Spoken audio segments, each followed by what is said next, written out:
Happy Monday, everyone. Today is Monday, April 14th, 2025, the day before tax day. In case anyone needed a reminder, we will call this Cumberland Town Council meeting to order. Prior to this meeting, we had a 5 p.m. budget workshop, and now we are starting right on time. First item on the agenda is the approval of minutes from the March 24th, 2025 meeting. I'll give you a motion. Great. Second.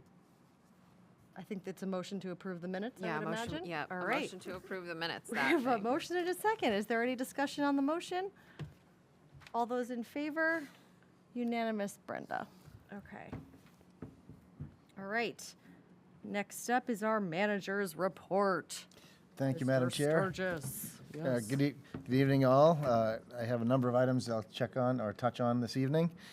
First of all, I'd like to let the council know we are beginning an update to the town's website with our current provider, Civic Plus. This project will take the next few months, and the update is intended to improve access to information, enhance user friendliness, and ensure compliance with the Americans with Disabilities Act, which is a requirement. We're about a year and a half out from that, but we're trying to get ahead of that as well. So we're trying to get that, trying to increase the ability for folks to get to their information in an easier fashion than they currently can. So that's our intended goal.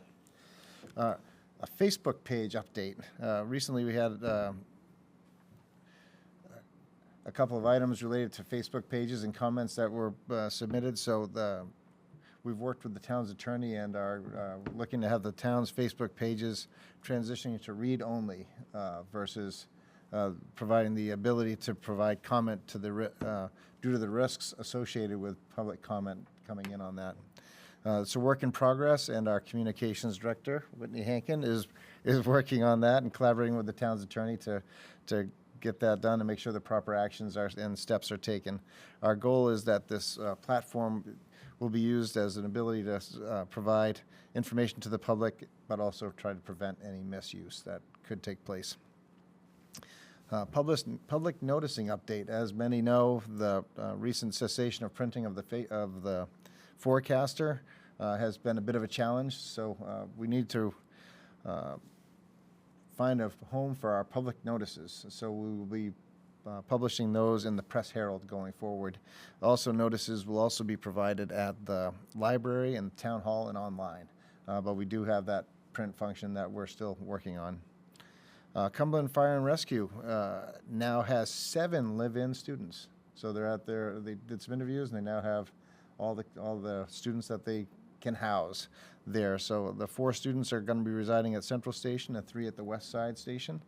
These students are in the fire science program at SMCC. So some are at Firefighter 1, but many of them with the intended goal to go through EMT basic, advanced, and ultimately to paramedicine certification through SMCC. So it's a great opportunity to have them there as a resource for labor, and it's a good way to grow folks in the industry that sorely needs them. If you were watching the budget workshop earlier, Councilor Vail revealed this next one. New building codes are here. Under much fanfare, all new building codes became effective statewide last week. Code Officer Bill Longley is going to be enforcing these new codes, and they apply to all towns with a population of over 4,000. I mean, so or at least towns with a population of over 4,000 need to enforce them. So we are in there, and Mr. Longley has been actively working to ensure contractors are aware of these changes. If you were on the west side of Cumberland today, you may have noticed a large presence of police over at Cumberland Salvage. There was a large police canine training event taking place there today with the participation from various departments from across the state.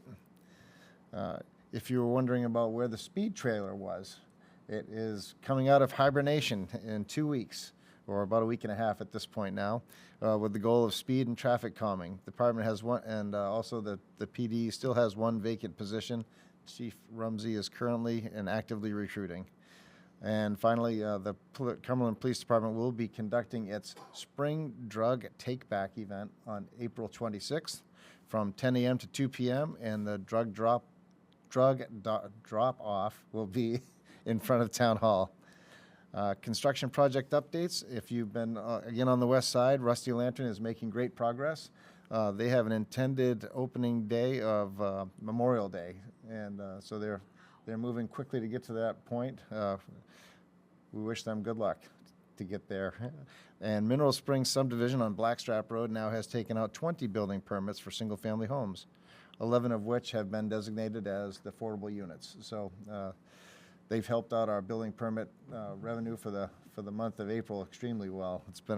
Bill's had a great month.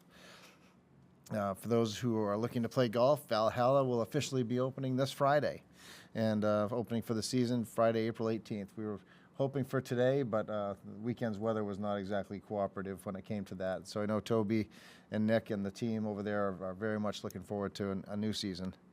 Our recreation winter activities concluded this past weekend, and spring and summer programming is heavily subscribed. So that's been a great launch for this upcoming next season. And then at Twin Brook, the first league games of the season for both baseball and softball will launch this Saturday at Twin Brook. So that's exciting to see that begin. And then spring and summer programming is in full swing at the Prince Memorial Library. There is also one position that's opened, as we talked about during the budget 2 weeks ago, at the library, and that's due to the recent retirement of Thomas Bennett and the promotion of Stacy Mazer to the library director. And the position description update is in its final edits, and Stacy will be getting that to me, and the job was going to be advertised shortly. So looking to fill that. Let's see, and Director Mazer has informed me that there may be changes at the state level for online use and interlibrary loans due to the recent reductions in federal funding at the state library level. So that's a kind of a fluid situation, as they're looking to looking to lay off about a third of their workforce and figure out how they're going to reconfigure their roles and responsibilities with the remaining workforce. And they may impact our services provided to local libraries, but we're still looking to see where that shakes out. So there'll be future updates to come. And that's what I have for this evening, Madam Chair. So any questions, I'm happy to answer. For Valhalla, does that also include the pickleball courts? I believe it'd be full access, Madam Chair. So Okay. let the popping begin. Mike and I, we have our weekly pickleball sessions, gotta get back out there. I'm just kidding. You better not be playing. If Mike, you're playing with Bailey and not telling me, I'm going to be really mad. Oh, absolutely. Oh, Madam Chair, I had two other items. Get in that I there. forgot. This is really cool. This just came in this afternoon from Judy Gagnon, and it's each year there is a town-wide scavenger hunt that is held to benefit the Cumberland Historical Society's annual scholarship fund, which goes to a graduating senior at Greeley High School. And this year's scavenger hunt is going to be held on Friday night, May 16th. And so there'll be a lot more information to come out there, but ultimately people will leave in their cars and be taken on an interactive adventure throughout the town, where they'll solve clues, perform tasks, which will take them to their next site. And along the way, participants can learn a little bit about our history and meet special citizens who live in the community. And teams gather back at the town office by 9 p.m., where the winners are announced, and they share highlights, including a video made from pictures they may have been texted along the way. And it's a fun-spirited night and become a beloved event by many each year. So they're looking forward to that. And so, again, look for future details, and it sounds like a great event. And then the last item I have is if you have a sub-meter, for those folks who have sub-meters, if you're on sewer and you have Portland Water District water, they are looking to increase the rate for that sub-meter on a monthly basis. They're going to be swapping out the meters town-wide.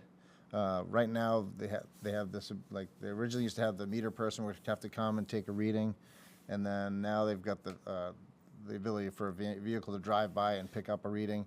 They're now looking to convert all of those meters out to a new type of meter that basically sends the information right to the water district, so they'll know volumes. However, if you have sewer, and maybe you have external faucet or irrigation system, or you have a pool to fill, things along those lines, if you use water and it's not separately metered, you could have an enormous bill for your sewer. So what people generally, the trick is, or the solution or remedy to that has been to get a sub-meter for that additional use, so you don't get billed for the sewer, because they figure water in, water out. So in this case, if you have a sub-meter, right now a person pays $2 a month to have that sub-meter as part of the service. They're looking at, I think it's going to be $3.50 at some point over the, they're looking to launch that within this year. So they're going to swap those out. There's about 200 of them in total in the town of Cumberland. Many of them aren't even used though. So they're gonna reconcile that. The water district will be reaching out to everybody who has a sub-meter to let them know that this change is going to be happening, and they're gonna, the water district will be coming to swap out those meters and doing all that work. But those with a sub-meter, they'll have that chance at that point to say, well, if I need it or if I don't need it, so they can get rid of it at that point and avoid having to pay the extra $3.50 per month. But that's really ultimately taking care of the cost of, they've got it's a couple $300,000 or more that they're going to have to spend to swap all of them out across their whole system. Wow. So now I'm done. Sorry, I had that last bonus one there. No, sub-metering is important business. Okay, thank you, sir. Thank you, Thank you ma'am. kindly. Next up is public discussion. Public discussion is for comments on items that are not on the agenda. Comments are limited to 5 minutes per person. Rebuttal comments will be limited to 2 minutes. Public discussion topics may be brought up again under new business for further council discussion. Is there anyone here that would like to come up to the podium and chit-chat? Come on up if you wouldn't mind just reminding us of your name and where you live. Absolutely. Dave Noonan, 9 Meadow Lane, Cumberland. I wrote the stuff down so I could be as succinct as possible. It's tax season, as you noted. So I got me thinking about my taxable income. That got me thinking about my real estate taxes and how they are now over 10% of my taxable income. So I looked at the town's mill rate over the last few years, really focus on the last 3 years, because 2021 went from $20.55, 2022, $21.20, 2023 was $22.15, and then 2024 was $23.25 for the mill rate. That's a $2.05 increase of the mill rate in the last 2 years, actually. $854 increase to my taxes, or 11.9% in the last 2 years. So which far outpaces the increase I got at work, which was pretty good, but not quite 11.9%. This goes hand in hand with what MSAD 51 is asking to increase their budget from approximately $47 million to $53 million, over a 12% increase from 23 to 25. The process for the budgeting doesn't go through the town council, as you guys know, because we are an SAD, but through the citizens in the form of an annual referendum. This process must be changed. As Councilor Vail asked about 6 weeks ago of our state rep, the town's budgeting should be all-inclusive of all expenses, not divided by two different forms of government that can't influence one another. I highly encourage all citizens to take a line-by-line look at the MSAD 51 budget and vote appropriately during the referendum in June. There's also been plans or talks about using one of the last commercial properties on Route 1 to add residential housing. That happened a couple months ago. While it makes sense to look into all options, our town, which is certified business friendly, needs more businesses on commercial real estate to help with taxes, not more housing units to raise the school and municipal budgets. We also have a reevaluation that's coming, and depending upon what you read, that can lower or increase taxes, certainly changes the mill rate, depending upon it. This makes me nervous as someone who works 2 jobs currently and has difficult time affording our taxes. So thank you. And Thank I'd you. love to have some conversation around exactly how we go about changing those. I don't know personally if it's going to the state or, something like that. That'd be, I'll stick around, maybe chat with someone to figure that out. So. Yeah, absolutely. It's not our practice to go back and forth, but that is a very important dialogue that I know Councillor Vail is very passionate about, as many of us are as well. And before I give it to Councillor Vail, I will also say that you tackled a lot of things in there, and some of the things we may need to just get a little bit more information on, but we'll get back with you and then on those next steps. Go for it, Bob. So I was only going to hit on one thing. Don't look so much at the mill rate, but look at what your town spends. That's a more important barometer. And if your town is jumping 10% in spending, you want to ask yourself why.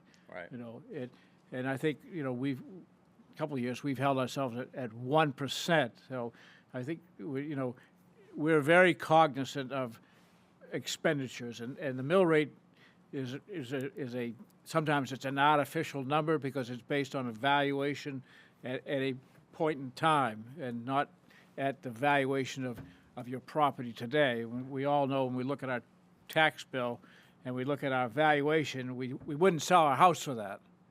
So, but I think, for me, it's what am I increasing my spending over last year and why am I increasing it and how do I justify it? So, Right, and I think from what I've seen, the town has been, that's why I kind of brought up the SAD portion of it, because I think you guys have done a good job here. I think on the other end, even having kids in the school system, I think there's a lot of room for taking a look at that in particular. And another thing I didn't write down, but it just popped into my head, the home exemption.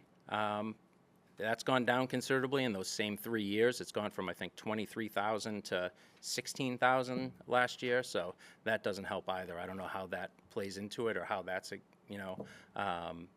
managed per se or created. But that's something that I noticed as well over the last 3 years. So appreciate you. Thank you. Did you want to say something, Mr. Sturgis? It might be helpful on the homestead Please. exemption. Go for it. Mr. Noonan, to your comment about the homestead exemption, that gets adjusted by the ratio. So as, I'm trying to do two things at once here, trying to kill that timer so it doesn't blast off. So what happens is, as the assessments in the town pull away from like 100% of full market value, so right near this year, let's say it's at 55%, you have to adjust it. You have to adjust that exemption amount each year as you get further away from full value. So when you do a reval, for instance, that exemption will come in at $25,000 or whatever it is at the time at full value, and then once it gets below 90% of that, then you have to start adjusting it each year. The assessor does. So that's why over the past 3 years you've seen that drop by a few grand each year, just because state law requires the assessor to adjust that. But hopefully we can get that back to full value. Well, it's good and bad. You get it back to full value, but the properties also be at full value. So We love giving Mr. Sturgis an opportunity to put his assessment hat back on. old habits die hard. Is there anyone else that would like to comment during public comment? Okay, we will close public discussion and move on to legislation and policy. As part of legislation and policy, there is the opportunity for public comment per Article 2, Section 7 of the Town Charter. There will be an opportunity for public comment on each item on the agenda. Comments are limited to 5 minutes per person. 25-029 to hear a presentation on lowering the street surface level on Route 100 at Range Road and at Lower Methodist Road, and authorize the town manager to apply for a municipal partnership initiative for the matching funds from the Department of Transportation. A little bit of kind of history here. This topic came to us, I think, last year as part of safety improvements for the Route 100 and Range Road intersection, and we had a very spirited community meeting back in August of 2023 at Valhalla, because at the time we were looking at putting in a 4-way stop there, if I'm remembering correctly. That discussion, which I think we had about 80 people from the community at that meeting, it was a really, really incredible testament to people coming out and talking about their neighborhood. Kind of gave us direction and is kind of where we are tonight, because one of the things that really came up, and Councilor Kopp at the time gave us a very colorful anecdote about only being able to have a solid sight line when driving your wrecker, I believe. Right? The heavy wrecker, the taller one. The taller one, because I think a lot of the issue was around the left turners into J Brothers and kind of getting to the suggestion of ultimately shaving down the hill to improve those sight lines, and also working through some of the limitations from the vegetation and how that could kind of ultimately improve visibility. So the council tabled the four-way stop proposal, and now we are looking at, again, that shaving of the road surface, improving the shoulders, and tackling the sight lines. And we are joined tonight by Mr. Doug Reynolds to look at eligibility for a 50/50 Municipal Partnership Initiative grant, which could reimburse us up to, I think, $625,000. Welcome, Doug. Thank you so much for being here. Thank you, Madam Chair, council members. Again, Doug Reynolds with Goral Palmer. Tonight with me is Cassie Northrup from our office. Again, you talked a lot about the history of it. Again, was part of my presentation. So, Oh, sorry. again, started a couple years ago with Bill Shane, and as you discussed, the idea of shaving off the hill back there. Yeah, go ahead, Matt. And again, it's the sight lines. Like Mr. Kopp said, if you're at the southernmost driveway coming out of J Brothers and you're looking north, only in the wrecker you're going to see the cars coming. We looked at the original design just of sight lines. Go ahead, Matt. And again, this isn't. Go ahead. It's This is a slow one. kind of tough to see, but we designed it based on the MDOT standards. And again, the three different colored lines are based on the different speeds. And basically it's 45, I think 55, 55 and what are they, Cassie? I can't see them.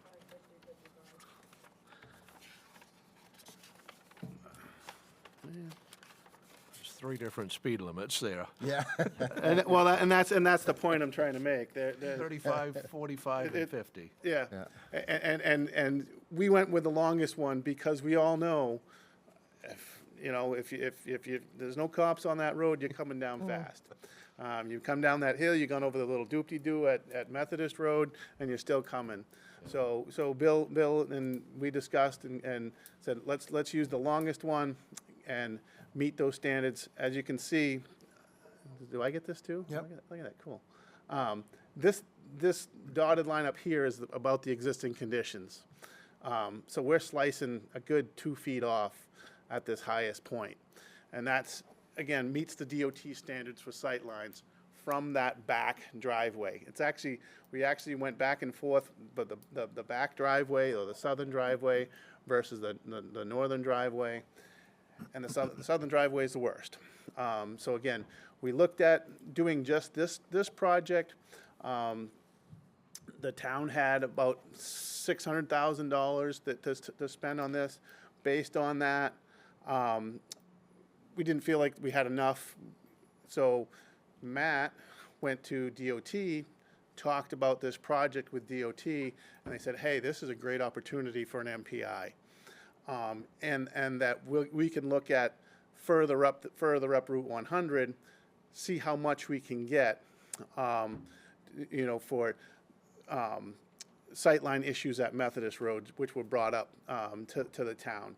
And they're pretty. If you look sitting on Methodist Road and you're looking south, there's such a dip there that the car disappears when they're coming. The northbound car. If you're taking a left to go up to Cops, you can't see that car because it disappears in the bottom. So we're looking at a base bid of at J Brothers. Go ahead, Matt. There you go. Base bid's going to be the sightline improvements at Range Road and Route 100, and then we're going to have a bid alternate for lowering the sight lines at Methodist Road. And then we have a bid alternate 2, which is widening the shoulders. Again, we got a nice present last year when the DOT came through and did that little that Band-Aid coat. So it gives us a little bit more shoulders. The shoulders before that may have been about 3 inches. Now with the new pavement, they're out to probably 2 feet, right? Foot and 2 feet in a couple areas. Go ahead. If I understand this right, could you achieve the same thing by cut and fill? Or when you talk about that dip there, wouldn't it make sense to fill that dip? We looked at that. We looked at that. It's just more material to bring the fill up, is all. The cut is small enough so that we still get the sight lines, and again, we did that analysis of which one would be least costly. So again, going up to this next one, we've go ahead, Matt. The red on the far left there is the J Brothers portion, which we've estimated at about $650,000. The Methodist work in the blue was about 230, and then the others get us up to, we think, about 1.1 as part of the DOT agreement with the MPI. As you're aware, they pay up to half of the bid, and they match us.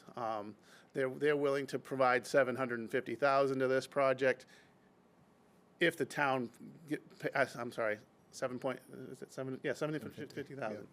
Right? Yeah, there we go. No, I was way too much in the millions. 750,000 if the town matches 750,000. Right now, the town's got 650. So again, we're looking at a max 1.3. So again, that's basically the proposal in a nutshell. We have not gone to bid yet. Matt wanted to present this to you guys and then bring it up to DOT as well. Based on our experience in the construction field at this point this year, everybody's pretty much full. So we're looking at most likely putting this out to bid in the fall for a next summer construction to get a best price. If we give it to, again, you all know Story Brothers. I talked to Rob Story about it, and he's like, they're pretty much full for this year. Makes a lot of sense to put it in the fall and get early on the list for the guys next year. I miss anything, Matt? I think you're good, Doug. I'm not really good at driving this, but I know, you're struggling. operator error for sure. Sorry. I said, if you bring it up, I said all that a second ago, but it had the numbers on there. It wouldn't have messed with my head. There we go. Come on now. Doug, a real quick question for you. Yep. Are there any crash statistics here? There aren't yet. The best statistic I have is from your town manager's wife. Apparently she was pulling out of J Brothers and got hit by one of those cars coming southbound. Again, the Methodist Road, we brought that up to DOT. This is just a full plan set. The Methodist Road, that was brought up.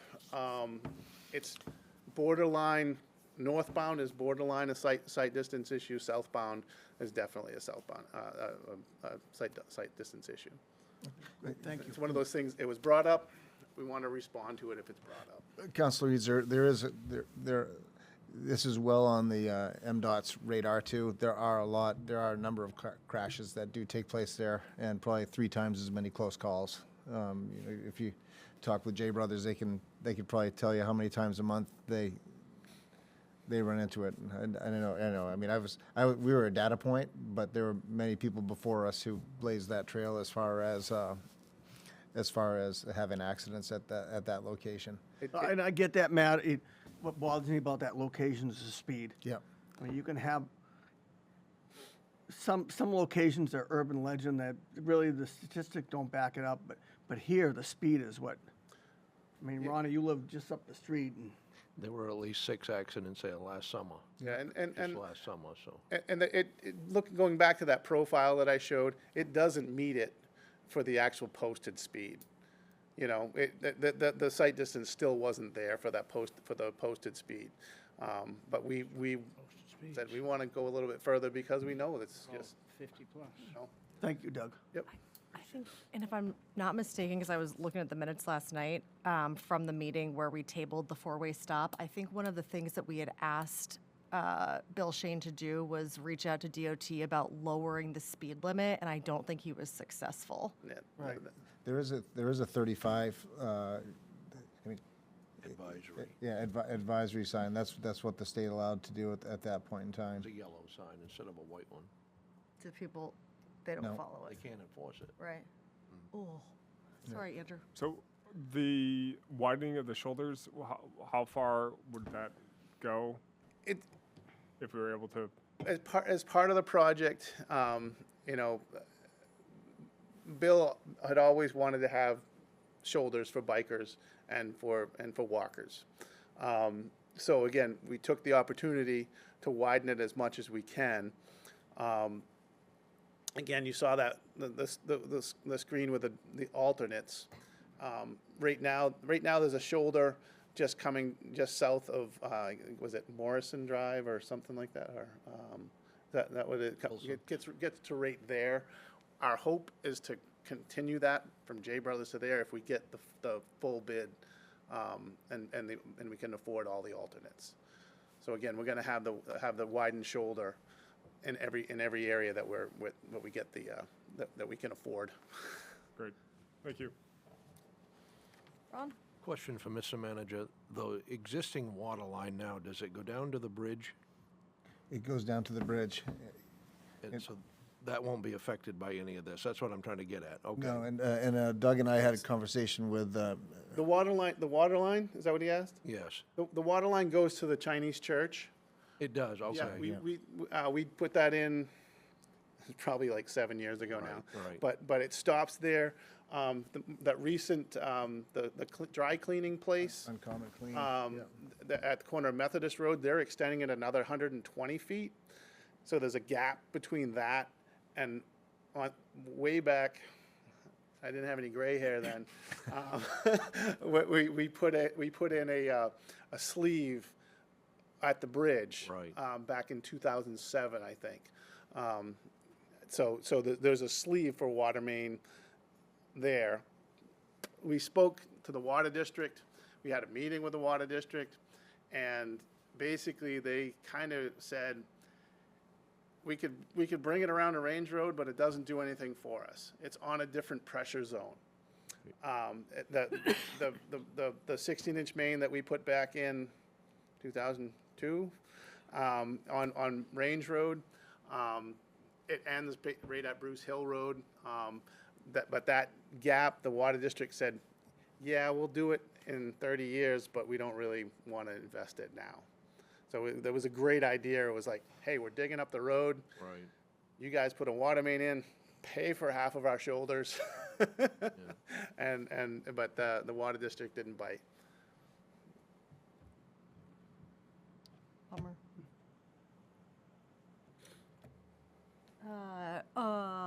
Is there any public comment on this agenda item before we go into council discussion? Okay, we'll close public comment. Questions for Mr. Reynolds? Council discussion? Can I ask a question? Get in there. For clarity, and Matt, this might be directed to you, but so we're looking at a grant. So can you just talk about the funding? I know we've loosely talked about it, but how will this be paid for by the town? Thank you, Councilor Douglas. I appreciate the question. So what we're looking to do is, I guess, as Doug Reynolds said, double the amount of money that we can have invested. Now, doubling of what? So the town had set aside $600,000 for work on Route 1 when Foley's Fitness was looking to be at Skyline Drive or Yeah. Skyview Drive, and there was going to be a turning lane and some other improvements on Route 1. Well, that project never came to fruition. So, but the funds have been set aside, and they were funds from TIF 1. Okay. So it's a perfectly allowable expenditure, and the funds are there, so you're not looking at an impact on the taxpayers. So it's just a reallocation of funds from where they were originally for a project that didn't come together, to use those, to redeploy those to a project to improve public safety and pedestrian improvements and safer traversing for automotive traffic as well. So we're looking to basically reallocate those funds in a different area. Okay. So from a grant perspective, if we give the approval to apply, when would we know if we received the funding?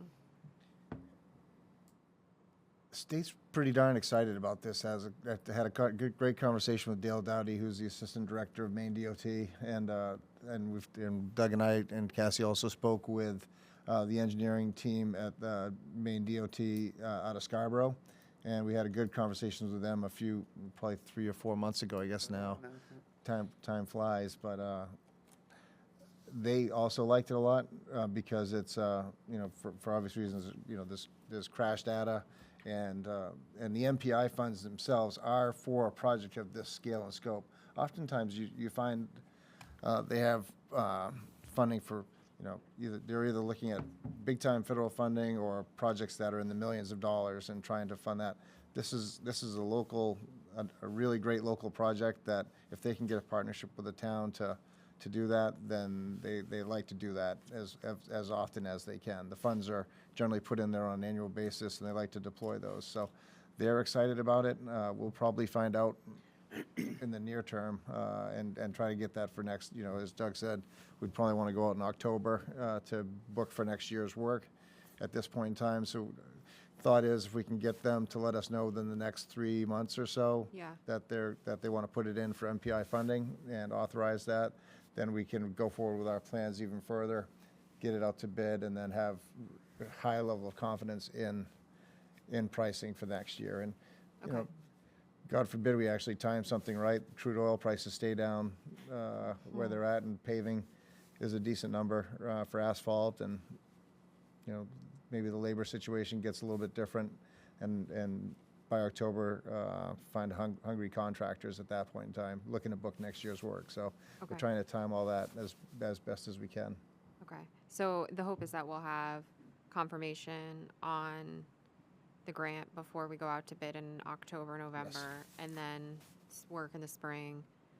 If we don't get funding, would we just put it forth as the $600,000 version, sans the Methodist Church?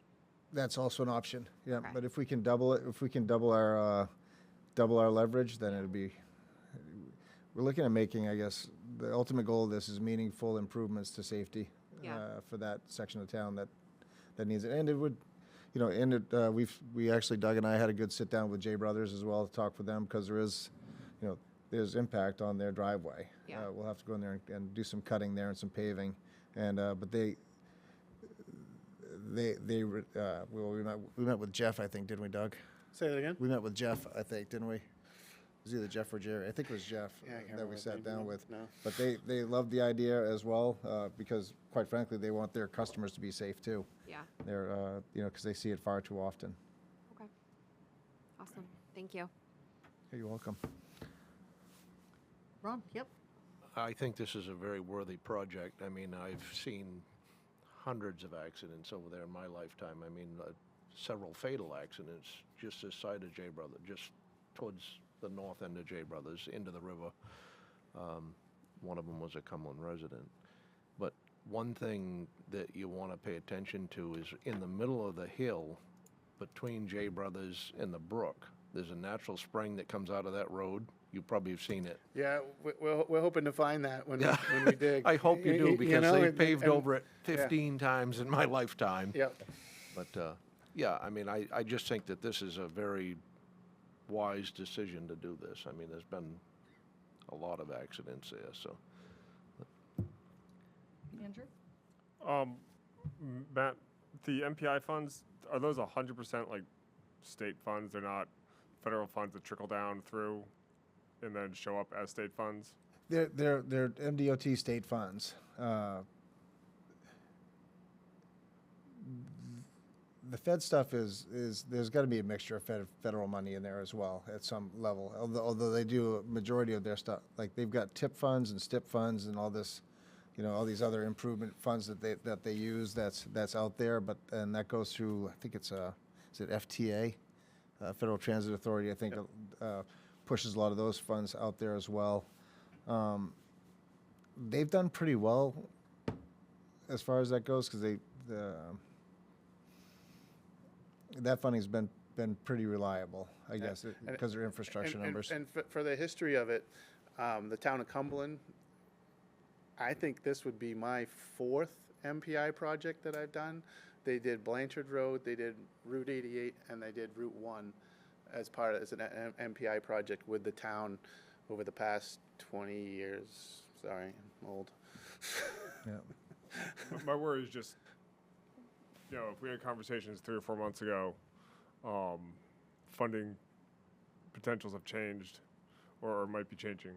And, my worry would be that it's state funds, but really it's federal funds that works its way down, and then, that spigot gets cut off or significantly curtailed further upstream, and then leaves us, with not having it available. I know, speaking with them, I know they like to get it programmed, so I think the sooner we can get in and get that programmed, the better off we would be, because they know what they have for money. And if, like, for instance, the construction or replacement of the bridge on Route 9, Longwoods this summer is still very much in line, so we should probably see Jerry Dostey from the state maybe coming down, or at least giving me information that I can share with the council on that project. So that's still going forward. The Tuttle Road Bridge project's still going forward. So they program their funds with what they know that they have.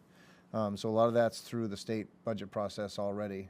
And that's, they've already approved their budget. They may come back with their supplemental budget, but they can work within that parameter that they have right now. So a lot of that's state funds. The larger stuff, like the Rotary and some of that congressionally designated funding funds there, that's a whole different world. But a lot of the federal funds that they have, a lot of those for really much larger projects, like bridges and major, like major reconstruction type of work. I feel great about this. There was I a do too. family at the, I remember there was a family at one of the neighborhood meetings who live, I think, on Route 100, and they have zero sight line, and they say, like, it's like they're just crossing their fingers every time they go in and out of their driveway, and they have young kids. And I think this is a great use of TIF funds. This is a great, we talk about Route 100 as a corridor with a long-term vision, and this puts us on that path, no pun intended. I would give you a motion. And you have a new housing project going on Blackstrap, which is going to generate probably at least over 100 more trips a day, so. It's a great point. I'll give you a motion. Anyone want to second me? You can just read it. Oh. I thought someone had to second it first. Come on. I move to authorize the town manager to apply for a municipal partnership initiative for matching funds from the Maine Department of Transportation for lowering the street surface level on Route 100 at Range Road at Lower Methodist Church. Second. So we have a motion and a second. Any discussion on the motion? All those in favor? Unanimous, Brenda. All right, thank you, Doug. Thank you all. I'm like really out of it, huh? No, you're great. All right, 25-030 to hold a public hearing to consider and act on a special amusement license application for Wander at Longwoods Preserve. Welcome back, Alex. And thank you for all of the materials.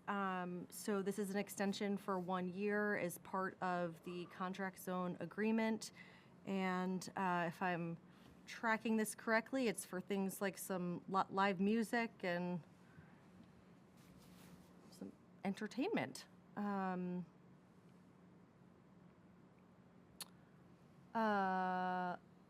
Would anyone from the public like to comment on this before we go into council discussion? Okay, we will close public comment. Council discussion, Alex is here if anyone has any direct questions or. I don't have any questions.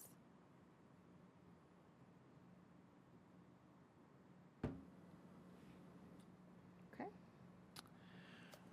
Most of the music is inside, if I read this correctly? Inside, but there, the plan has always been, talked about ad nauseum at 2 or 3 or 4 public hearings, you know, acoustic music outside. And Sorry, Alex, if you could hit the mic, please, for folks at home. so the plan was to have acoustic music outside, and if there was a wedding, we would have possibility of wedding music outside, but it would have to stop at 10 o'clock. That's all in the contract zone agreement. Right. And I don't think your property is also bordered by a CCLT large plot of land, right? And so I think we're not really worried too much about noise pollution. Well, there's a 450-foot wide CMP corridor to our west. There's the 13th hole of the Falmouth Country Club golf course to our south. To our southwest is Idle Knot Farm. And to our east, or yes, Idle Knot Farm is kind of the southeast, and to the east is like 1,000 feet of really dense forest before you hit Stanhope Lane. So it's kind of an unusual property. And we're, you know, about a quarter of a mile off of Route 9. We don't have any neighbors. Yeah. Yeah. I'm in support of Thanks, it. Alex. Any council discussion or? No, I just made note of what I had read in the contract agreement there, and, you know, 10 a.m. to 10 p.m., 11 p.m. if it's inside. And like, you know, everybody said, there's no near neighbors. There are neighbors, but they're not near neighbors. And if there is an outcry of revolt over the noise, well, I'm certain we will hear about it. Agreed. You'll hear about it too. Any other council discussion? So, Oh, yep, go for it, Mike. Madam Chair, is this a 1-year extension, or is 1 this? year. Yep. Well, so I applied for this last fall thinking it was going to be a year from last fall.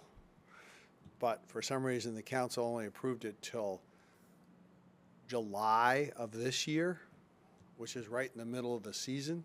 So I figured since I'm submitting the application, I was saying, can we get back on a track where we renew this every fall? Which would put us, you know, I'm asking for an 18-month in the application. And if, you know, I think that's fair because I kind of got shortchanged on the first application. They only gave me 9 months. But Sorry, Mike, that was my mistake. Sorry, I misspoke. So 18-month officially. So all the other restaurants that we have, we do a 1 year? I don't think anybody else has an amusement. yeah, Jen Doughton told me this is the first application in like Fairgrounds. a long time. I don't think, I think that comes into no. I think this is the only one we've heard from. I think you're right, Bo. I'm just processing, think of Valhalla doesn't have anything. We do mass gathering permits, but I can't think of any. The only one that comes to mind was the lady that had weddings on Bruce Hill Road, but that's gone now. Yeah. Joanne. Joanne Fryer. Fryer. Yeah. And the 18-month bit would only be a one-time, Yeah, I you mean, know, back onto a yearly schedule. right. Well, a yearly schedule in the fall as opposed to a yearly schedule in the summer. Yeah. I think that's also reasonable, especially when you're dealing with planning weddings, which Yeah, happens. that's like, one of the reasons. far I mean, out, right? people are putting, you know, $10,000 deposits Right. for, you know, August of '26. And it's kind of awkward to say, well, we technically don't have a permit. Right. So, Mr. Manager, is there any fee associated with this permit? $50. Yeah, $50. So I mean, if we're looking at 18 months, $75 sounds fair. I mean, I'm just trying to make Yeah. it fair for you. Yeah. I mean, it makes sense to me that, let's get this back on a yearly basis, like, So October 18th. I think, yeah, as Councilor Cobb says, I mean, if you want to do $75, I think that bridges the gap and just does it in that way. It just kind of, and it just passes a straight face test if somebody else comes in for one, that's all. Yep. usually it just comes down to when you do, like you do your renewal, like, you know, when you have liquor licenses and things along those lines that you do, it usually pops at the calendar as 12 months from when it's done. In this case, you kind of get caught in between on that. So I think that threads the needle at 75, and we can make the adjustment in-house. Great idea. Any other council discussion? I'm comfortable with that. I'll give you a motion. All right. I move to approve a special amusement license application for Wanderer at Longwoods Preserve from July 18th, 2025 to October 31st, 2026. I'll give you a second. Second. All right, goes to Bob. What? I think, Yeah, it was like 5 seconds earlier. It's fine. all right. Any discussion on the motion? Do we need to amend the motion to have the 75 in there? We can take care of that in-house, Council Magoon. Okay. All right. Check right now. Efficiency. All right, call for a vote. All those in favor? Unanimous, Brenda. Thank you, Alex. Okie dokie. 25-031, to hold a public hearing to consider and act on a mass gathering application for the Chickadee Classic Dog Show to be held June 19th through 22nd at the Cumberland Fairgrounds. So moved. Great. Madam Chair, Yep. if you want, I'm sure Ronnie would entertain doing all three of them. If you want. Yeah, I think these are all have been annual events, high attendance, and we didn't see any issues from fire or sorry, no concerns, right, from fire, EMS. Was there any animal abuse? Animal abuse? Right, It's 3 years ago, 20 years ago. and there was never anything found. Wow, I didn't know about that. Wow. Circus Smirkus. Okay. Somebody brought it up a few years ago, and as far as I know, that's gone very smooth for the last 2 years, so. Yeah. I would say if you're going to the circus and to the yard sale, make sure you're well hydrated. It's a big day. But would anyone from the public like to comment on any of these mass gathering permits? Okay, we'll close public discussion on that. Council discussion? So this is more of a overarching thing, not specific to any one of these, but is there a way that we can have these forms fillable online? So reading people's handwriting, I'm not one to talk, my handwriting's atrocious. So I would not be wanting to fill these out myself and hope that people could actually read them. But that way, so it's all printed, and then also make it so if you need more space, that we can get more space, so we're not trying to cram in 6 sentences in a line and a half for some of these descriptions. We could look into having them as a fillable PDF. And Would that's that be part of ultimately. the Would that be part of the upgrade of our website, maybe? No, it'd be a plugin. Yeah, it'd be a- be like a Google form or some other software.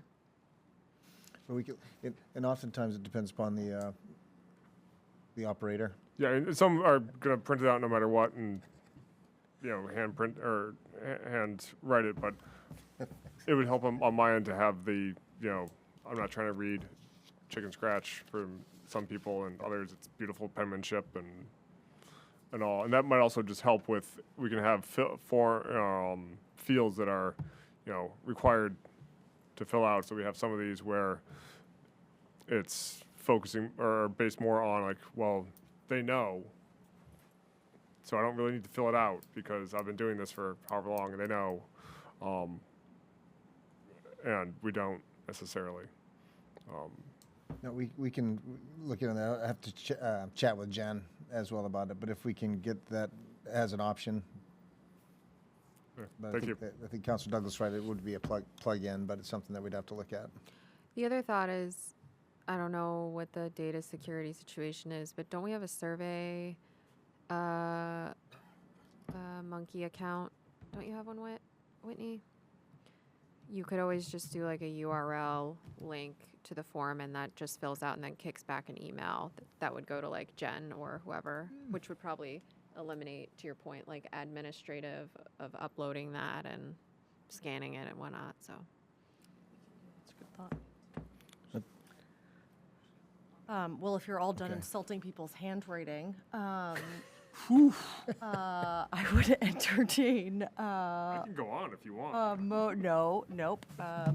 we're good. Madam Chair, I'll give you a motion on all three items All if right, you'd like. let's hear it, Mr. Kopp. Madam Chair, on item 25-031, I move to approve a mass gathering application for Chickadee Classic Dog Show to be held June 19th through the 22nd at the Cumberland Fairgrounds. Item 25-032, I move to approve the mass gathering application for Binny Media's Ultimate Yard Sale to be held on June 14th and September 6th at the Cumberland Fairgrounds. Item 25-033, I move to approve the mass gathering application for Circus Smirkus to be held at August 8th and 9th at the Cumberland Fairgrounds. Is there a second? I'll give you a second. Bailey. Goes to Bailey. Is there any discussion on the motion? All those in favor? Unanimous, Brenda. Okay, on to new business. Mr. Eads, over to you, sir. Nothing other than the fact I talked to Bailey before this, and Ronnie, anybody want to repeat the first words they said last Saturday when they woke up and looked out the window? You don't want to hear it. No, I have nothing else, Madam Chair. Thank you. Thank you, sir. Mr. Magoon? So I would like to apologize, Mike. I took the snow tires off the car the Friday before that, so it's probably my bad. I mean, I didn't do it myself, but just I think three things. One, it's spring migration season, so if you are able to shut your lights off at night, it is a huge help to the hundreds of thousands of birds that are going up the East Coast and all. While you're driving? Preferably house lights, but and then from the LCC, just heads up in May or June, they're going to look to be cutting some more of the invasive knotweed back along the town roads. And that sort of goes back to our earlier discussion about the invasives issue and how it's an ongoing thing, and that if we stop for a little bit, it's just we've wasted all the money that we spent beforehand. And then from Parks and Rec, this was mentioned a bit by the town manager, but registration and revenue are already up from last year for this summer. And I forgot which was, there was 22% increase, Bob, I forgot which it was, if it was registrations or revenue or what. But increase in that for all the summer programs and all, and they are putting 350 kids a week in day camps. Wow. So it's going gangbusters there. That's it for me. Councilor Douglas? Amazing. We have a building committee meeting on Wednesday, April 16th. Tomorrow's 15th, yep, at 7 p.m. at Mabel I. Wilson. And that's all for me. Thank you. Mr. Vale? So, a couple of things. You sent out a request for comments, I guess, the best way to put it. So I think there's still a number of things that we need to work on. We need to extend that TIF district, District 1. I think we need to talk about affordable housing. If anybody looked at Sunday's paper, there was 2 excellent articles in there. One was about a project that failed in Saco, and the other one was about zoning and whether zoning actually works or doesn't work, and how it plays out with affordable housing. And I think it's a conversation that You know, at some level, we can throw everything to the comprehensive plan committee and say, have at it, and we'll take your recommendations. And some things I think we do, you know, we really have to take the leadership position and say, this is what this is direction we're headed in. And I think we had that conversation with the rec committee the other night. You know, they wanted to know where they stood as far as, you know, do we get LCC to sign in on with what we do, or we wait for the comp plan? And I said, no, you know, come forward with your recommendations, because this is the rec committee's long-range vision, and we want you to share it as you see it, not taking somebody else's input. So I think on some level, you know, and particularly with affordable housing, I think that we haven't addressed it like as we should, and I know it's a difficult subject, and there is not an easy answer on that. Same thing, I think, with you know, elderly housing. It's a conversation we need to have about what we as a community can do for congregate care, elder care. I've suggested that we have a conversation with our folks up at the Drown Road School and you know, perhaps get them to consider converting part of that into assisted living or long-term care. And I think those things, I'd like to have those discussions. You know, we can push back and do nothing, but the do nothing approach won't move the ball any closer down to the goal line. So that's just a couple things I've got. That's it. Okay, thank you, sir. Councillor Kopp? My $20 for the food pantry, as always. Question for the manager: how many candidates do we have for town council? We have 4, Councilor Kopp. Jeff Mahalik for the west side, and 3 candidates for the 2 seats at large, which would be Councilor Vale, Councilor Eads, and Ann Maskamowicz. Okay, And then there are 3 for the school board as well. 3, okay. And my last comment, we got an email from Brenda about a joint meeting with the North Yarmouth Select Board and the school board at, I think it was 2 or 3 o'clock in the afternoon. I got to think a few of us have jobs. That may be a misprint, because I think it was 6, if it's for May 15th, I think it's 6 p.m. Okay, I responded that I couldn't make it because it did say 2 p.m. Oh, that was for. I didn't catch that. Sorry, that was to sign the school warrant. Oh, okay. Yeah, so Maybe you- I misread it then because, all right. Yeah, if you can come by at pretty much any time during that day. To What sign day it. was that, Matt? The 22nd. Yeah. 22nd? All right, yeah. Of April. So- right? Yep, of April. With that, is that show up during the day, or is it, because it was said from 4 to 5? Because that changes availability for me, at least, to be able to do that. We'll work on opening that window further, because ultimately it's kind of an open opportunity. Just come in, just need autographs on the warrant to make it legal. So. Yeah, more spread out timing would be better for me too, but I'll make it work if not. No, I'll be on an we'll get an airplane, update so- on that tomorrow, but that's all that was, just it was a drop-in, Okay. sign and drop right back out. I'll Sorry text about Brendan, that, tell him Councilor that I might be able to make the meeting. Yeah, I need to get on. That's I just all I think have. we just have to post it, just in case more than 2 council members are in the building at the same time. Public meeting, Yep, yep. yep. That's all I have. Thank you. She took her seats. Just real quick, so just on Bob's note about the comp plan, the comprehensive plan is in the process of putting together their community survey for input, and so I just wanted to make sure that we were clear and aligned on any specific topics that we want the community input on. We had asked, or we had talked when we were looking at the Rise Pizza our request as well as all of the other zones. So understanding what the community would like to see in terms of operating hours. So that was one thing that we officially at a council back at the time put on top of the comp plan, and I'm going to disseminate all this back to Steve Moriarty, the chair of the comp plan committee. But I just wanted to know if there are any other agenda items or topics that we would like to solicit official community feedback on as part of the comp plan survey. So the short list I had was commercial zone hours, affordable housing, i.e. what does that mean to you?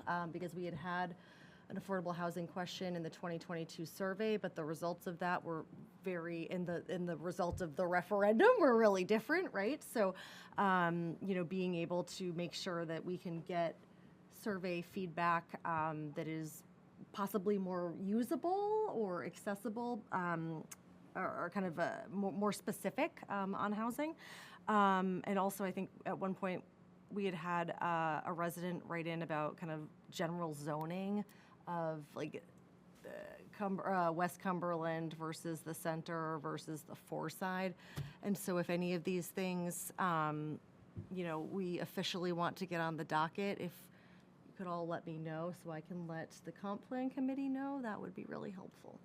I think the West Cumberland question is a big one for me.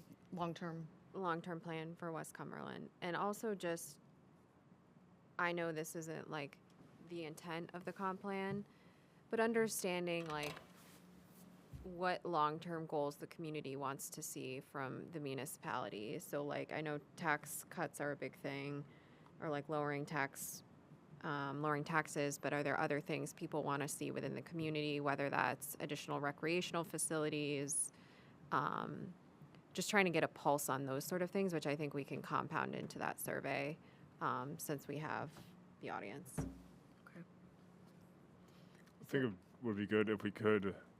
I'm guessing we're going to have some sort of demographic in there about how long have you lived in Cumberland and all, but also how long have you lived in your current house in Cumberland. So we could try to capture the difference between movement within Cumberland and movement from outside of Cumberland into Cumberland. When we get, because there's also like the house sales and turnover and all, and how much of that is people moving around within, and how much of that is people from outside coming in. Okay. I just want to follow up on your question or your comment, Bailey. We had two members of the comp plan talk about the school last meeting and how we might incorporate some questions into there. And there was some discussion around the table about, well, this is kind of off limits, and or maybe we should do something different with this plan. And I think that, and again, Tig and I talked about this a little bit. I think that we should have some questions to go out to the community about our school system. As we say, it's 69, 70% of our taxes are paid to the school district. And I think that, if we can structure some of the questions, we may not control the school, but we are an integral part of the school. And as such, there's a, people talk about planning. Well, you can't make plans without the elephant in the room, if you will. I think we have to come up with some questions. I think the comp plan has to address it, and you can ask yourself, do I envision the town remaining part of the SAD in 10 years, 15 years, 20 years? Do I envision the town expanding the school district to more towns? We're talking about collaborations with other communities on a number of different issues, one of which is public works, staffing at the front office, how that might work with a collaborative approach with other communities. And certainly if we go back to when Governor Baldacci was governor, and when we talked about 55% funding for schools, the conversation was, what is 55%? What is the metric behind it? And he says, well, it's called essential programs and services. So, you know, let's continue the dialogue, if you will, and expand that. Or, you know, I think we have to ask some questions. Also why we put someone on the school board on the comp plan, right? So Oh, that we can geez. have that perspective and bring Right. it into the fray, which I think is a good thing. That's a lot. Will we be able to see the survey before it gets circulated, or? I don't think the process is that we have approval over the survey, Yeah. because it's the committee's work, but I Totally. believe Bridget is working pretty closely, and I'm knowing Bridget to be a very collaborative person. I'm sure Yeah. that you could get some eyes on it. I'll follow up with Steve tomorrow, and I've got all of your notes, but we can follow up with Bridget as well to see what the process is and what the final questions look like. And also, you can come to a comp plan meeting as well when Yeah. we're looking at the survey and Yeah. let your opinion be known. I think my sentiment there is more so that sometimes it triggers people to have deeper thoughts when they see content in front of them. So I didn't know if there was like a preliminary view that we could maybe give feedback on, but I'm happy to go to a comp meeting. comp plan Or meeting. I'm sure Bridget could. Yeah. I think they're also hoping to get it out by mid-May, maybe, if I'm recalling correctly, so that, because so much of the work is contingent on the survey results, right? Yeah. And so I think they're hoping to do Do it. it quickly. Yeah. Okay. But I will keep you posted. Thank you. Okay, and then Bailey, I don't know if you covered this, I think you already did on the next budget meeting. Yeah. Awesome sauce. Okay, unless anyone has anything else? Just, we've got a opening for the rec committee. Yes. Anybody's wants to put an application in, and we'll also be having an opening on the planning board, which people want us to think ahead. So, that's it. Thank you, Mike. Yes, I ma'am. have one comment about Bob's affordable housing. If you go by Blackstrap and you look down into David Chase's project, you can actually see a rooftop down there. What? You can see. There's 3 foundations in. I'm gonna go look tomorrow. Yeah, and what is it, 13, I think, Matt, are affordable? 11. 11 are affordable. 20 so- permits, 11 are affordable. But I was shocked. I went by the other day and you can actually see a rooftop down there, so. It popped up quick. Yeah, it did. Almost, He was went telling off me the that road. he wants to start one foundation every 3 weeks. Oh, Yeah. the activity's picked up Yeah. greatly. It's pretty I exciting. like to hear it. That and the Rusty Lantern, wow. Cool. Take a meeting, or a motion to adjourn if there is one. Moved. Excellent, all those in favor? Unanimous, Brenda, thank you, everybody. Never mind about that second. Oh, sorry. Where's